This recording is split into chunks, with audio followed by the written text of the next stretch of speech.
বন্ধুরা, আপনারা কি জানেন সোমালিয়ান জলদস্যুরা আন্তর্জাতিক জাহাজগুলোর উপর কিভাবে আক্রমণ করে আর আক্রমণের পর জাহাজগুলো কিভাবে প্রতিরোধ করে? আসুন এই ভিডিওর মাধ্যমে জেনে নেওয়া যাক পুরো বিষয়টি। যখন কোনো জাহাজ সমুদ্র যাত্রায় বেরোয় তখন প্রাকৃতিক দুর্যোগ ছাড়াও অনেক বিপদের সম্মুখীন হতে হয়। যেমন একটি হলো ভয়ঙ্কর জলদস্যুদের আক্রমণ। আর সোমালিয়ান জলদস্যুদের কথা তো সারা বিশ্ব জানে। সোমালিয়ান জলদস্যুরা আক্রমণের জন্য তিনটে জায়গা বেছে নেয়। 1. সোমালিয়ান সাগর, 2. Guardafui channel, 3. Gulf of অ্যাডেন।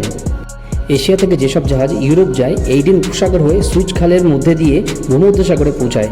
গোটা দুনিয়ার ব্যবসা বাণিজ্য একটা বড় অংশ এডেন উপসাগর দিয়েই হয়ে থাকে, আর এখানেই সোমালিয়ান জলদস্যুদের হামলার ভয় থাকে। হাজার বছর ধরেই জাহাজে জলদস্যুদের আক্রমণ চলে আসছে। প্রযুক্তির কারণে যেমন জলদস্যুদের হাতে অস্ত্র পৌঁছে গেছে, তেমনি জাহাজ কোম্পানিগুলো অ্যান্টিপাইরেসি টেকনিক ব্যবহার করে থাকে। মালবহনকারী জাহাজগুলো জলদস্যুদের প্রধান টার্গেট হয়ে থাকে। এই জাহাজগুলোতে ক্রুর সংখ্যা থাকে কম আর পণ্য থাকে কোটি ডলারেরও বেশি। অধিকাংশ জলদস্যুদের প্রধান টার্গেট ক্রুদের মেরে ফেলা নয়, বরং তাদের বাঁচিয়ে রাখা। তাদের লক্ষ্য থাকে জাহাজের ক্যাপ্টেনকে অপহরণ করা, নয়তো জাহাজকে আটকে রেখে জাহাজ কোম্পানিগুলোর কাছ থেকে লাখ লাখ টাকার ডলার দাবি করা। এরা একটা দুটো নৌকায় নয়, বরং অনেকগুলো নৌকা করে এসে আক্রমণ করে।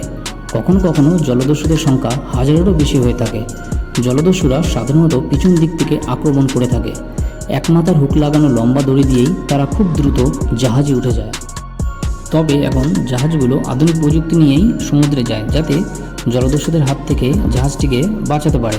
জলদস্যুদের আক্রমণ বুঝতে পারলেই ক্যাপ্টেন কোস্টগার্ডের সাথে যোগাযোগ করে। তখন জাহাজের গতি বাড়িয়ে দেওয়া হয়। এর ফলে জাহাজের চারপাশে যে ঢেউ তৈরি হয়, এক প্রকার জলদস্যুদের মোকাবেলায় প্রতিবন্ধকতা তৈরি করে। এরপর জাহাজ থেকে বিভিন্ন প্রকারের প্রযুক্তি ব্যবহার করা হয়ে থাকে। এর মধ্যে জলকামানটি সবথেকে বেশি কার্যকরী হিসাবে ধরা হয়।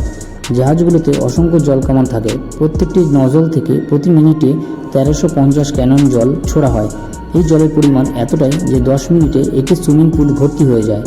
গাড়ির চাকার ভেতরে যে চাপ থাকে তার থেকেও 10 গুণ চাপ নিক্ষেপ করা হয় জলদস্যুদের নৌকাগুলোকে ডুবিয়ে দেওয়ার জন্য, যা যথেষ্ট। দুদিক ঘূর্ণায়মান নজল ব্যবহার করা হয় যদি জলদস্যুদের নৌকাগুলো কাছে চলে আসে। এই দুই প্রযুক্তিও যখন কাজ করে না, তখন তৃতীয় আরেকটি প্রযুক্তি ব্যবহার করা হয়ে থাকে। সেটি হলো পি-ট্র্যাপস। জাহাজের দুপাশে স্টিলের তৈরি দুটি ফ্রেম থাকে, যেখান থেকে স্টিলের তৈরি জাল ছড়ানো হয়। তাতে জলদস্যুদের স্পিডবোটটি জালটিতে আটকে যায়। আরও একটি প্রযুক্তি ব্যবহার করা হয়ে থাকে, সেটি হলো লং রেঞ্জ অ্যাকোস্টিক ডিভাইস। এই যন্ত্রটি এতটা শব্দ করে যেটা কানে গেলে মানুষ দূরে সরে যেতে বাধ্য হয়। 5 পদ্ধতিতেও যদি জলদস্যুদের আটকানো না যায়, তাহলে কোস্টগার্ডের লক্ষ্য থাকে যেন তাদের হাইজ্যাক করা জাহাজটিকে সোমালিয়ায় না নিয়ে যেতে পারে। সোমালিয়ার জলদস্যুরা বহু জাহাজ হাইজ্যাক করেছে এবং মুক্তিপণ আদায় করেছে। 2013 সালের পর থেকে আন্তর্জাতিক চাপের ফলে জলদস্যুদের আক্রমণ কিছুটা কমলেও একেবারে কিন্তু বন্ধ হয়নি।